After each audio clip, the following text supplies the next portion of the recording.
সময়োপযোগী দক্ষ জনসংযোগ কর্মকর্তা হিসেবে দায়িত্ব পালনে ডিজিটাল সক্ষমতা বাড়ানোর উপর যত্নশীল হবার আহ্বান জানিয়েছেন তথ্য সম্প্রচার মন্ত্রী জহিরুদ্দিন স্বপন।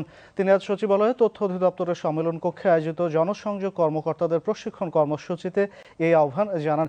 এ সময় তথ্য সম্প্রচার প্রতিমন্ত্রী ইয়াসের খান চৌধুরী সহ মন্ত্রণালয়ের ঊর্ধ্বতন কর্মকর্তাগণ উপস্থিত ছিলেন। সঠিক তথ্যভিত্তিক পরিকল্পনা ছাড়া একটি রাষ্ট্র কখনোই টেকসই উন্নয়নের পথে এগোতে পারে না উল্লেখ করে মন্ত্রী বলেন, সরকারের ৩০০-রও বেশি তথ্য ক্যাডার কর্মকর্তা রয়েছে, যাদের মূল দায়িত্ব সরকারের জনসম্পৃক্ত কাজের সঠিক তথ্য জনগণের মধ্যে পৌঁছে দেয়া। বিগত সরকারের আমলে অদক্ষতার অযোগ্যতার কারণে হাজার হাজার কোটি টাকা খরচ করেও একটি সঠিক আদমশুমারি করা সম্ভব হয়নি বলে অভিযোগ করে তিনি বলেন, সময়ের সাথে সাথে দক্ষ তথ্য ক্যাডার কর্মকর্তা হিসেবে গড়ে ওঠার জন্য সবাইকে আরও বেশি ডিজিটাল সক্ষমতা বাড়ানোর জন্য যত্নশীল হতে হবে। আমলাতান্ত্রিক সম্পর্ক দীর্ঘদিন যাবৎ চলে আসছে আমাদের দেশে, যার দায় দায়িত্ব আমাদের সবারই।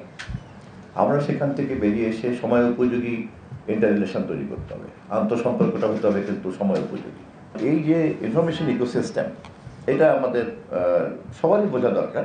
এখন আমরা যে যুগে প্রবেশ করেছি তাতে ডিজিটাল লিটারেসির যে বেসিক নলেজটা আমাদের যাদের নাই, আমরা কিন্তু ওই রকম নলেজবিহীন একটা বোবা মানুষের সমাজের মধ্যে আমাদেরকে ঢুকে যেতে হবে।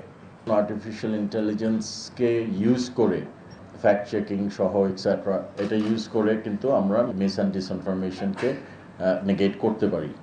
But then again artificial intelligence এখন ব্যাপক হারে ইউজ হচ্ছে মিস অ্যান্ড ডিসইনফরমেশন প্রচার করার জন্য। So there are two sides of the coin. এখন আমরা কোনটা ব্যবহার করব, কোনটা ব্যবহার করব না, সেই বিষয়ে আমাদেরকে কড়া নজর রেখে এগিয়ে যেতে হবে।